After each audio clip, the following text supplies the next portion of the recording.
What's up guys, it's Money Kicks here and 14-year-old Rashid Belhassa has recently launched YouTube channel Money Kicks. We're back with another crazy video. Yes. I started when my brother bought his... নমস্কাৰ এদিনত খৰচ কৰিব পাৰে প্ৰায় 10 কোটিতকৈও অধিক টকা যেনেকৈ মন যায় তেনেকৈ খৰচ কৰিব পৰা এজন যুৱক বিশ্বত যাৰ নাম মানি কিক টকা উপাৰ্জন কৰিবলৈ জীৱনটো হেক কৰি দিয়ে মানুহে গোটেই জীৱন হাড় ভঙা পৰিশ্ৰম কৰিও মনে বিচৰা টকা উপাৰ্জন কৰিব নোৱাৰে সাধাৰণ মানুহে কিন্তু এই বিশ্বতেই এজন যুৱক আছে যাক মানি কিক্স বুলি কোৱা হয় যিজনে বিলাখী জীৱন যাপনৰ নামত খৰচ কৰে কোটি কোটি টকা গতিকে কোন হয় মানি কিক্স তাও ইমানবোৰ টকা খৰচ কৰিবলৈ ক'ত পায় এই সকলো কথা আজি আমি জানিম এই ভিডিঅ'ৰ মাজেদি প্ৰিয় দৰ্শক 20 বছৰীয়া এজন যুৱক যাক বিশ্বই চিনি পায় মানি কিক্স বুলি এইজন যুৱক হ'ল ডুবাইৰ ৰাছিদ সৈফ বেলহাছা তেওঁ জন্ম হৈছিল 2002 চনৰ 5 জানুৱাৰী তাৰিখে ডুবাইত তেওঁৰ যদি পঢ়া শুনা ক্ষেত্ৰত আমি ক'বলৈ যাওঁ international school arts and science ডুবাইত তেওঁ পঢ়া শুনা কৰিছিল তেওঁৰ প্ৰফেছন আছিল ইউটিউবাৰ তেওঁৰ ফেমিলি বিষয়ে যদি আমি জানিব বিচাৰো তেওঁৰ দেউতাকৰ নাম হ'ল সৈফ আহমেদ বেলহাছা আৰু মাকৰ নাম হ'ল সাৰা মোহাম্মদ ৰাছিদ আব্দুল্লাহ আৰু তেওঁৰ দুজন ভায়েকো আছে ভায়েক দুজনৰ নাম হ'ল আব্দুল্লাহ সৈফ বেলহাছা আৰু মাইয়াদ সৈয়দ আব্দুল্লাহ এতিয়া জানো আহক তেওঁ ইমানবোৰ টকা খৰচ কৰিবলৈ ক'ত পায় প্ৰথমতে তেওঁ এজন ইউটিউবাৰ তেওঁৰ 3.24 মিলিয়ন সাবস্ক্ৰাইব থকা এজন ইউটিউবাৰ লগতে তেওঁৰ এটা আছে ক্লথিং ব্ৰেণ্ড যাৰ নাম KA1 প্ৰিয় দৰ্শক ৰাছিদ বেলহাছাৰ দেউতাক ডুবাইৰ এজন ফেমাছ ব্যৱসায়ী হয় তেওঁৰ বিষয়ে যদি কোৱা হয় ডুবাইৰ অৰ্থনৈতিক বিকাশৰ দিশত তেওঁৰ যথেষ্ট অৱদান আছে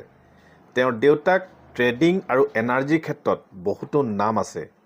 বেলহাছা গ্ৰুপ অফ কোম্পানীজৰ তেওঁ মালিক হয় আৰু এই গ্ৰুপত সকলো মিলাই মুঠতে 23টা কোম্পানী আছে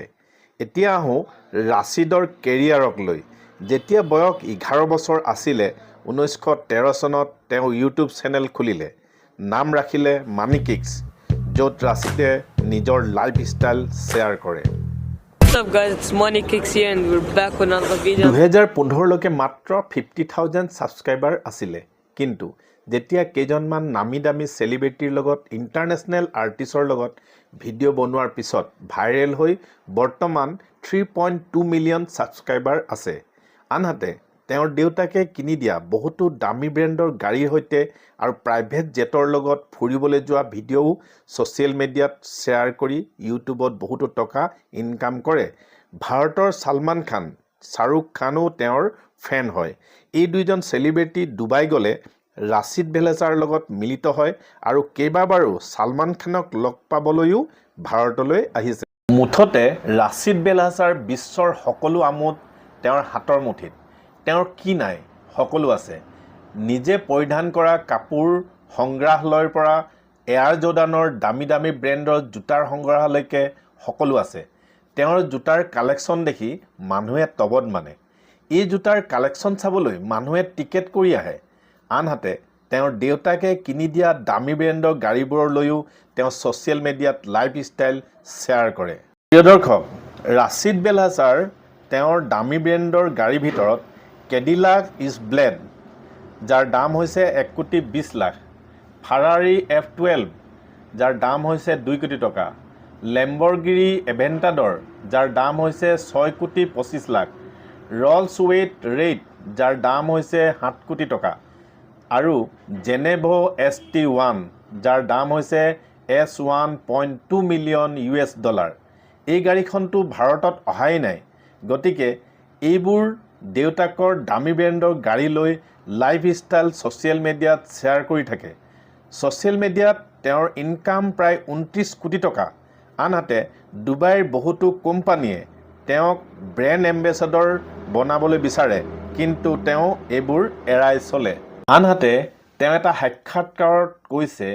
ৱৰ্ল্ডৰ বহুতো সেলিব্ৰিটিয়ে তেওঁক লগ পাব বিচাৰে কিন্তু তেওঁ বহুতকে সময়ও দিব নোৱাৰে বুলি জনাইছে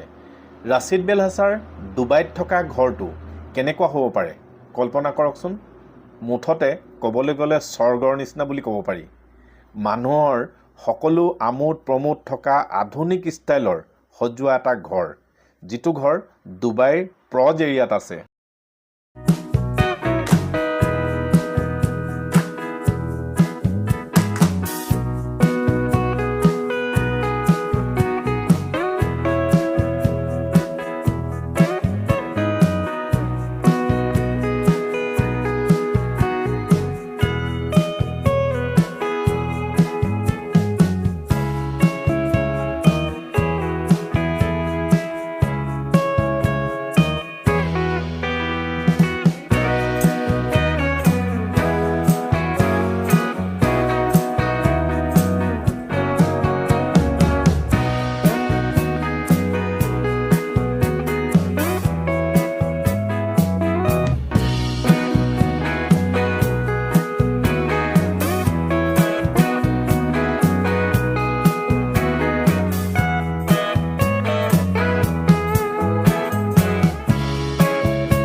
যদি মোৰ ভিডিঅ'টি ভাল লাগিছে চেনেলটি ছাবস্ক্ৰাইব কৰিব আৰু যদি ফেচবুকত চাই আছে পেজটি ফ'ল' কৰিব।